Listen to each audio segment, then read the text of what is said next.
सरकारों से क्या उम्मीद है? कोई उम्मीद नहीं है। सरकार ये वाली हो, आने वाली हो। कोई कांग्रेस के साथ काफी नजदीकी आपकी रही हैं, आप उनको प्लानिंग बताते रहे, उनके साथ बैठ के बातचीत करते रहे, उनके तमाम बड़े नेताओं के जितना साथ में। जितना कांग्रेस से हो सकता था हमने कराया, पर बाकी के लिए दलित समाज में डिमांड ही नहीं है कि कांग्रेस इसको सुने। सिंपल चीज यही है कि सत्ता में हम भागीदार बने, हम सत्ता में आके सब पे ऊपर राज करें। यह जो है डेड ड्रीम है।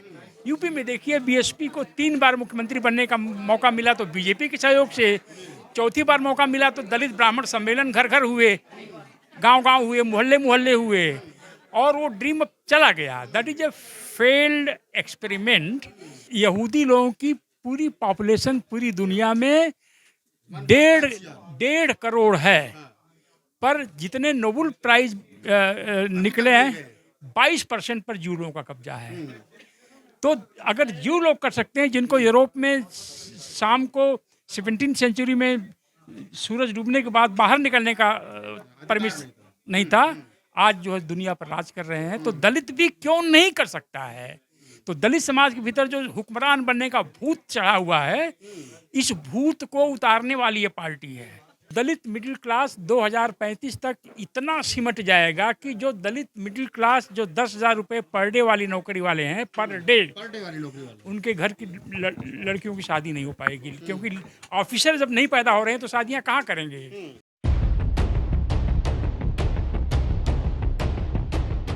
नमस्कार, मैं राहुल नागपाल और आप देख रहे हैं हमारा यूट्यूब चैनल बोल 85। मेरे साथ बहुजन चिंतक चंद्रभान प्रसाद जी हैं, जिनको आप तमाम सोशल मीडिया प्लेटफॉर्म पर, तमाम टीवी चैनल पर, तमाम अखबारों में देखते हैं, पढ़ते हैं और सुनते हैं। आज हम उनके आवास पर हैं। उन्होंने खास SC ST समाज के जो इंटेलेक्चुअल वर्ग है उसको अपने आवास पे बुला करके कुछ मंथन और कुछ विचार विमर्श किया है। मैं जानने की कोशिश करता हूं कि आखिर वजह क्या है। सर, क्या वजह रही है कि तमाम दिल्ली NCR के जो सोशल एक्टिविस्ट हैं, बहुजन खास तौर से दलित कम्युनिटी के, उनको आपने आज यहाँ अपने आवास पर इन्वाइट किया है? देखिए, जो मेरा असेसमेंट है कि 2035 तक आते आते दलित मिडिल क्लास समाप्त हो जाएगा। एक उदाहरण देता हूँ। पब्लिक सेक्टर, जिसमें सेल, भेल, ONGC, Indian oil, Bharat petroleum, ये सारी बड़ी कंपनियां हैं, इसमें अभी 42% जो पोजीशंस हैं वो कॉन्ट्रैक्ट पर हैं या डेली बेसिस पर हैं। अगर ये सरकार जीत करके तीसरी बार आती है तो 5 साल के भीतर ये 75% तक सब कॉन्ट्रैक्चुअल बेसिस पर हो जाएंगे। तो दलित मिडिल क्लास 2035 तक इतना सिमट जाएगा कि जो दलित मिडिल क्लास जो 10,000 रुपये पर डे वाली नौकरी वाले हैं, पर डे वाली नौकरी वाले, उनके घर की लड़कियों की शादी नहीं हो पाएगी, क्योंकि ऑफिसर जब नहीं पैदा हो रहे हैं तो शादियां कहाँ करेंगे? तो हम अमेरिका गए थे और अमेरिका में जीव लोगों से हमारी बातचीत हुई। उन्होंने बताया कि हमारे लिए फिजिक्स, मैथमेटिक्स हमारी प्रगति के कारण हैं। फिजिक्स, मैथमेटिक्स, हाँ, दो विषय प्रगति के कारण है। इंग्लिश हम जोड़ रहे हैं बाबा साहब का, और इसलिए आइंस्टाइन को और बाबा साहब को टुगेदर ला रहे हैं। और हम समझते हैं कि पार्लियामेंट पर कब्जा करने के लिए बहुत सारा पैसा चाहिए, बहुत सारा वोट चाहिए, बहुत सारा ये सब चाहिए, जो जो संभव नहीं है। ये वर्तमान समय में संभव नहीं है, किसी भी समय में संभव नहीं है। 16.5% लोग किसी भी समय में शासक नहीं बन सकते। तो अगर हम जीव लोगों का देखें, यहूदी लोगों का, तो 1.5 करोड़ पॉपुलेशन पूरी दुनिया में है, 22% नोबेल प्राइज उनके पास गए हैं। बड़ी बात है। एक बार इसको थोड़ा सा दोबारा बता दीजिए। संख्या 1.5 करोड़ और 22% यहूदी लोगों की पूरी पॉपुलेशन पूरी दुनिया में 1.5 करोड़ है, पर जितने नोबेल प्राइज निकले हैं 22% पर जू लोगों का कब्जा है। तो अगर जू लोग कर सकते हैं, जिनको यूरोप में शाम को 17वीं सेंचुरी में सूरज डूबने के बाद बाहर निकलने का परमिशन नहीं था, आज जो है दुनिया पर राज कर रहे हैं, तो दलित भी क्यों नहीं कर सकता है? तो दलित समाज के भीतर जो हुक्मरान बनने का भूत चढ़ा हुआ है, इस भूत को उतारने वाली ये पार्टी है। कांसीराम ने कहा, और क्या नाम है, डॉक्टर अम्बेडकर ने कहा, जाओ अपने घरों की दीवारों पर लिख दो तुम्हें इस देश का हुक्मरान बनना है। और आप कह रहे हो कि जो हुक्मरान बनने का भूत है ये कहीं ना कहीं रोड़ा बना हुआ है। दलित इंटेलेक्चुअल्स ने जितना अन्याय बाबा साहब के साथ किया है। कोई भी दलित कहीं भी पैदा हो, मुझे यह दिखा दे बाबा साहब ने कभी अपनी कलम से लिखा है। जो लिखा है वो अलग होता है, जो भाषण होता है वो अलग होता है। वो मद्रास में भाषण दे रहे थे जहाँ पर अपर कास्ट ब्राह्मण 2% 3% हैं। अंबेडकर साहब ने कहीं भी ये लिखा नहीं है। यह लोगों ने अंबेडकर साहब के मुंह में डालकर अपनी अपनी दुकानें चलाई हैं। हम गए थे अमेरिका में। ब्लैक लोग तो नहीं बोलते हमें हुक्मरान बनना है। ब्लैक लोग तो अरबपति भी हैं, खरबपति भी हैं, यूनिवर्सिटीज में प्रोफेसर्स भी हैं, पायलट्स भी हैं, हर क्षेत्र में हैं, लेकिन वो तो कभी नहीं बोलते कि हमें हुक्मरान बनना है। तो दलितों को यह एक जो है, समझिए कि एक मेंटल ब्लॉकेट हो गया है। जहाँ मैंने कभी राष्ट्रीय सहारा में आप ही के द्वारा लिखा हुआ एक लेख पढ़ा था। मैं आपका पुराना पाठक रहा हूँ 98-97 से, और आपने कहा था कि सत्ता नहीं, सत्ता में भागीदारी चाहिए। हाँ, देखिए वहाँ पर ये लिखा है। देखिए वहाँ पर वो यहाँ पर टंगा भी है। हाँ, क्योंकि यह सेंसिबल चीज यही है कि सत्ता में हम भागीदार बने, हम सत्ता में आके सब पे ऊपर राज करें। यह जो है डेड ड्रीम है। यूपी में देखिए बीएसपी को 3 बार मुख्यमंत्री बनने का मौका मिला तो बीजेपी के सहयोग से, 4थी बार मौका मिला तो दलित ब्राह्मण सम्मेलन घर घर हुए, गांव गांव हुए, मोहल्ले मोहल्ले हुए, और वो ड्रीम अब चला गया। That is a failed experiment. जो दलित आगे बढ़ना चाहता है वह वोट से नहीं बढ़ सकता है, वह फिजिक्स, मैथमेटिक्स, इंग्लिश के बल पर आगे बढ़ सकता है।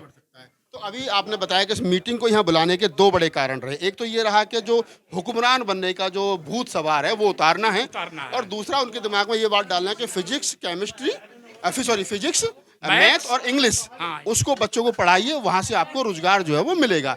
अगर इसी रास्ते पर चलकर यूज लोग दुनिया पे छाए हुए हैं तो दलित को भी इस रास्ते पर चलना चाहिए। पारसी लोग ईरान से भाग करके आए और आज उनका नाम क्या है, लकड़ी वाला, कबाड़ वाला, दारू वाला, जो भी धंधा मिला वो करने लगे, आलू वाला। तो दलित समाज को भी फिजिक्स, मैथमेटिक्स, इंग्लिश जो पढ़ने में तेज हैं वो करें, बाकी लोग बिजनेस में जाएं। एक बड़ा सवाल निकल करके आता है चंद्रभान जी, आप तो लंबे समय से SC/ST मूवमेंट से जुड़े हैं। सवाल ये निकल करके आता है, आपको लगता है कि जिस समाज के पास आज़ादी के 75 साल के बाद में भी भरपेट खाने को खाना ना हो, 80% आबादी जो भुखमरी और गरीबी से जूझ रही हो, ऐसे में फिजिक्स, केमिस्ट्री, मैथ, इंग्लिश वगैरह जो हाई, जिनकी ट्यूशन इतनी महंगी, कैसे उसको किया जाए? शुरू में ही कहा है कि जिनकी तनख्वाह 10,000 रुपये पर डे है, यह आंदोलन उनके लिए है। बाकी लोग अपना नेता वगैरह लोग उनको लिबरेट करें। हम चाहते हैं दलितों में एक नोबेल प्राइज विजेता वाला एक तबका बने, बाकी लोग उनको देख करके फॉलो करेंगे। सरकारों से क्या उम्मीद है? कोई उम्मीद नहीं है। सरकार ये वाली हो, आने वाली हो। कांग्रेस के साथ काफी नजदीकियां आपकी रही हैं, आप उनको प्लानिंग बताते रहे, उनके साथ बैठ के बातचीत करते रहे, उनके तमाम बड़े नेताओं के साथ में। जितना कांग्रेस से हो सकता था हमने कराया, पर बाकी के लिए दलित समाज में डिमांड ही नहीं है कि कांग्रेस इसको सुने। ये कहाँ डिमांड है कि हर गांव में दलित मोहल्ले में डिस्टेंस एजुकेशन के द्वारा, मोबाइल फ़ोन के द्वारा उनको इंग्लिश की कोचिंग हो। इस समाज में कहीं डिमांड है इसकी? मैथमेटिक्स पढ़ाई जाए दलित मोहल्लों में, समाज में कहीं इसकी डिमांड है? तो जब दलित समाज में कोई डिमांड ही नहीं है तो फिर कोई भी सरकार क्या कर सकती है? अभी हाल ही में एक डेलीगेशन रतनलाल जी और तमाम जो सीनियर एक्टिविस्ट हैं राहुल गांधी से मिले हैं, और उन्होंने सारे एजेंडे, चाहे सूरज मंडल हो, तमाम लोग मिले। उन्होंने बताया कि दलित समाज का उत्थान हो कि मतलब किस प्रकार से हो सकता है। राहुल गांधी ने भी कुछ बातें कही हैं, जातिगत जनगणना का सवाल हो, अच्छी एजुकेशन का सवाल हो, भागीदारी का सवाल हो, श्रमिकों के अच्छे भविष्य का सवाल हो, युवा न्याय, कृषक न्याय, बहुत सारी बातें उन्होंने 5 न्याय को लेकर के की। तो आपको लगता है कि अगर इन फ्यूचर कांग्रेस की सरकार बनती है, राहुल गांधी के नेतृत्व वाला जो है संगठन जो है वो सरकार में आता है, तो कुछ आपकी बातों को बल मिलेगा? देखिए, रतनलाल साहब की कोशिश बहुत अच्छी है, आई सैल्यूट दैट कोशिश, लेकिन दलित डेलीगेशन जाए, उसमें अहीर इन्वॉल्व हो, तो वह डिमांड कभी कोई पूरी करने वाला नहीं है। मतलब आप कह रहे हैं कि दलित डेलीगेशन जाए, उसमें अहीर इन्वॉल्व हो? अहीर नहीं होना चाहिए। क्यों अहीर होना चाहिए भाई? अहीर तो आपके ऊपर लाठी सपा आपका सर फोड़ता है दलितों का। अभी देखिए रतनलाल साहब का एक वीडियो बना रहे थे, उसी में एक अहीर आके बैठ गया, और जो 7 पॉइंट्स बनाया था हमने, वीडियो में कहा कि ये तो बातें सब मंडल कमीशन में लिखी हुई हैं ऑलरेडी। बताइए, नहीं, अपनी मतलब आप कह रहे हैं कि शुद्ध दलित होना चाहिए, शुद्ध दलित होना चाहिए, schedule caste, untouchable, led by चमार। उसमें भी लड़वाई चवार, हाँ, यस, क्योंकि चमार ही व्यवस्था से टकराता है।